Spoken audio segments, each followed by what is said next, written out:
हरिओम આવતીકાલે ભગવાનના રાજ્યાભિષેકનો સુંદર એક ઉત્સવ થવાનો છે અને ઉત્સવ સવારે 9 વાગે થશે તો બધાને ખાસ આગ્રહ છે કે પહેલા બધા અહીંયા હાજર રહે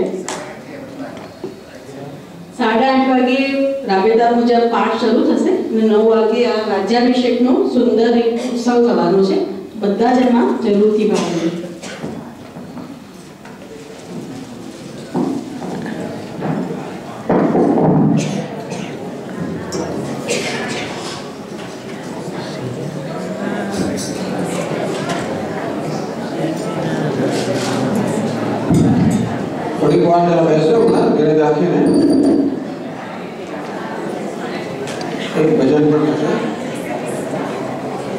સાથે સાથે આપણે તાળીઓ પડાવીને બહુ સારી નથી આપણે જલસામાં નથી બેઠા ભગવાનની કથા સાંભળીએ છીએ એટલે ક્યારેક તાળી પાડો ક્યારેક ના પાડો એટલે પછી બધો તમને ખબર થાય તાળી તમે કીર્તન વખતે પાડો બહુ સરસ જોરજોરથી પાડો આ પછી તમે પૂરું થાય તાળી પાડી ત્યારે સસ્તું લાગે છે चलो तो आज ऐसा भी हमको निवेदन किया गया कि आज 31 दिसंबर है कुछ संदेश भी दिया जाए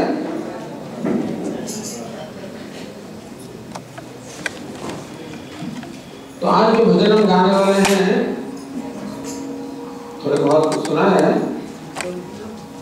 ये रामायण का आध्यात्मिक अर्थ देता है कहते हैं एक संस्कृत में है हम बहुत सरल है वैसे समझा देते हैं पहली पंक्ति है मोह महारणव तारणकारी राग द्वेष मुखासुरमान तो भगवान रामचंद्र जी तो समुद्र के पार हो गए समुद्र पार कर दिया उन्होंने तो दूसरा जो राम है वो आत्मा राम है हम है आत्मा राम को तो मोह महारण मोह रूपी ज्ञान रूपी जो महान है महासागर है वो पार करना है और क्या करना है तो जो समुद्र है वो मोह का प्रतीक है और ये रावण और कुंभकर्ण है जो राग और द्वेष के प्रतीक है। ये रामायण में बहुत सुंदर बोध दिया गया है हमको कि भगवान राम जो है वो तो आत्मा है, सीता जो है वो शांति है, शांति विदेह सुता। और वैसे तो अपने हृदय में भगवान राम और सीता जी विचरण कर रहे हैं, साथ में है। कि जब मोह हो गया, सीता जी को ये स्वर्ण मृग से मोह हो गया, राम जी को उनके पीछे भेज दिए गए, तो आत्मा तो विषयों के पीछे गए। स्वर्ण मृग है, ऐसा मृग तो होता नहीं है, जैसे ये मृग तृष्णा होती है वैसे ये स्वर्ण दिखाने में तो स्वर्ण है, अंदर तो कुछ है नहीं, ऐसे तो राक्षस है। तो विषय के जगत के विषय भी ऐसे ही कहे गए हैं तो बाहर से बहुत आकर्षक मालूम पड़ते हैं, अंदर से तो बंधन करने वाला है। लेकिन सीता जी को मोह हो गया, इस स्वर्ण मृग में वो उसके मोह में फंस गई, भगवान को तो भेज दिए गए। फिर भी भगवान ने कहा लक्ष्मण जी को, लक्ष्मण तो विवेक है, विवेक वैराग्य। तो भगवान ने कहा कि यार ये शांति का, सीता जी का आप रक्षण कीजिए, और हो रहा था। लेकिन वो जो राक्षस था मारीच, उसने ऐसी माया की कि इस सीता जी को लगा कि नहीं, विवेक विज्ञान में, विवेक वैराग्य में हमारा मार्ग अवरोध रूप है, उनको भेजे गए तो कोई रक्षण नहीं रहा हमें। तो रावण जो है दशशीष, वो 5 कर्मेंद्रिय, 5 ज्ञानेंद्रिय, 5 कर्मेंद्रिय, 10 इंद्रिय उसका प्रतीक है। 10 इंद्रिय के 10 विषय है, वो हमेशा आकर्षण करते हैं। तो रावण जो है वो ये मोह है, आकर्षण करने वाला है, आके सीता जी का अपहरण कर जाता है। अशोक वाटिका में सीता जी को रखा गया। वैसे तो अशोक वाटिका कहा ही जाती है, लेकिन बहुत शोकग्रस्त थी सीता जी। वैसे ही जीव बहुत शोकग्रस्त है, क्योंकि वो मोह के वश हो गया है। मोह के कारण आसक्ति उत्पन्न होती है, आसक्ति जब होती है तो द्वेष भी उत्पन्न होता है, ये राग द्वेष उत्पन्न होते हैं। जब तक ये राग द्वेष हमारे हृदय में प्रभावशाली है, तब तक शांति नहीं होती है। इसलिए पहली पंक्ति कहते हैं मोह महान व तार न जाए। ये मोह रूपी जो समुद्र है उसको पहले हमको करना है। राग द्वेष मुखासुर माने, विवेक और वैराग्य से ये मोह रूपी समुद्र को तरना है। और वहां जाके रावण जो राग का प्रतीक है और कुंभकर्ण द्वेष का प्रतीक है। राग रजोगुण है, द्वेष तमोगुण है। राग द्वेष मुखासुर मानी, और उनकी बहुत बड़ी सेना है। फिर तो बहुत ही वृत्तियां उसमें उत्पन्न होती है जो हमारे हृदय की शांति को भंग करती है। तो राग द्वेष रावण कुंभकर्ण जो मुख्य है, ये सब असुरों का उन्होंने वध किया और सीता जी को ले गए। फिर तो अभी शांति हो गई। शांति विदेह सुता सहचारे, दहरा अयोध्या नगर विहार। आत्मा राम जो है वो कहाँ विचरण करते हैं? दहर अयोध्या में। हमारे हृदय में जो चिदाकाश है उसको हृदय कहते हैं, दहर कहते हैं, दहर। और उसमें भगवान विराजमान है और सीता जी शांति विराजमान, अंतःकरण विराजमान है। सीता जी अंतःकरण का प्रतीक है। तो शांति विदे सुता सहचारे, दहरा अयोध्या नगर विहारे। अयोध्या जहाँ युद्ध नहीं होता है, जहाँ कोई अशांति नहीं है, जहाँ राग द्वेष नहीं है, उसको अयोध्या कहते हैं। तभी राग द्वेष ये सब जो असुर है उनका वध हो जाने के कारण हृदय में जो शांति फैल गई है, तो हमारे हृदय में भी शांति है। वहाँ भगवान राग द्वेष शांति विदेह सुता सहचारी, भगवान शांति के साथ विदेह सुता के साथ विचरण कर रहे हैं। और भगवान कैसे हैं? परमहंस साम्राज्योद्धारी। परमहंस का साम्राज्य जो धारण करते हैं।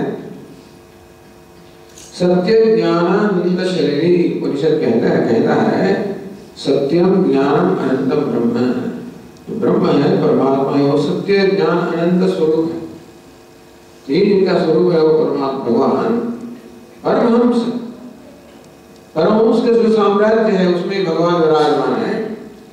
तो हंस के बारे में कहा गया जो नीक शील का विवेक करता है, परमहंस को कहते हैं जो आत्मा और अनात्मा का विवेक करता है। तो परमहंस का जो साम्राज्य होता है, आत्म अनात्म विवेक करने वाले महापुरुष का जो साम्राज्य होता है, उसमें भगवान सत्य ज्ञान अनंत सच्चिदानंद परमात्मा है, वो ऐसे रूप धारण करने वाले स्वरूप वाले भगवान विराजमान। ऐसे राम खेलति मम हृदये, राम खेलति मम हृदये। हमारे हृदय में भगवान राम जी खेल कर रहे हैं, क्रीड़ा कर रहे हैं। बस यही आज का संदेश है कि ऐसे रामायण में सब सुना, उसका आध्यात्मिक अर्थ क्या किया गया कि राग द्वेष को हमको दूर करने हैं, हमारे हृदय में शांति का सामर्थ्य स्थापित करना है, फिर भगवान उसमें विचरण करेंगे। भगवान तो है लेकिन उनका तो अनुभव नहीं होता है। ये विदेह सुता तो शांति उसमें आ छा जाएगी, भगवान का अनुभव होगा। बस यही भगवान से प्रार्थना है सबको ऐसा हृदय शांत हृदय प्राप्त हो जाए, ये भगवान की कृपा हो जाए। सब लोगों ने बहुत अनुष्ठान किया है 9 दिन का, बस सबको भगवान की कृपा प्राप्त हो जाए और सबके हृदय में हमारा शांति सब शांति प्रसारित प्रभावित हो जाए, शांति का साम्राज्य हो जाए। बस अब ये गीत गाएंगे तो अभी आप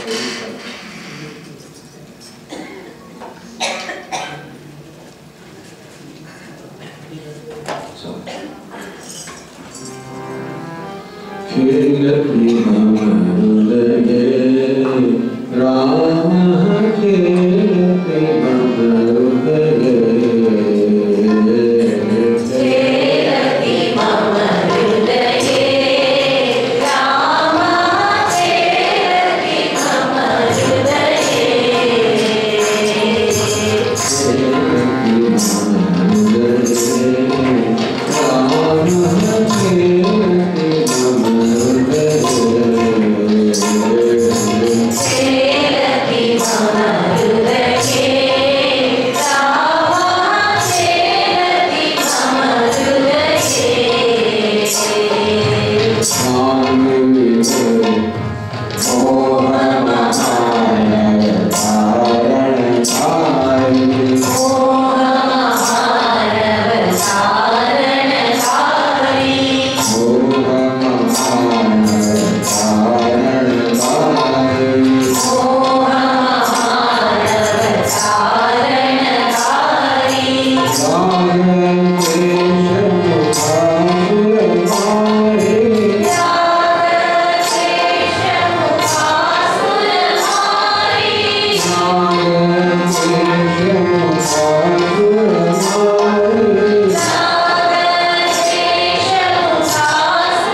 Hare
बोलो जय जयकार राघव।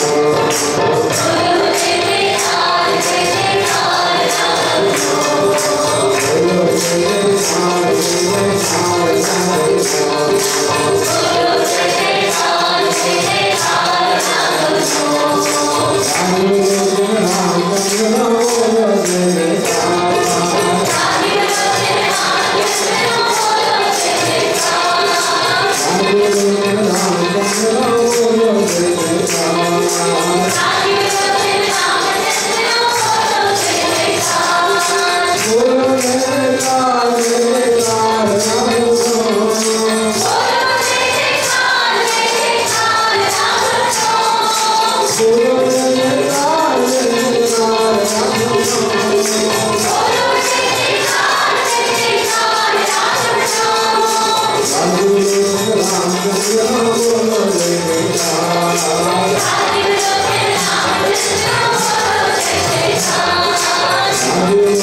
Oh,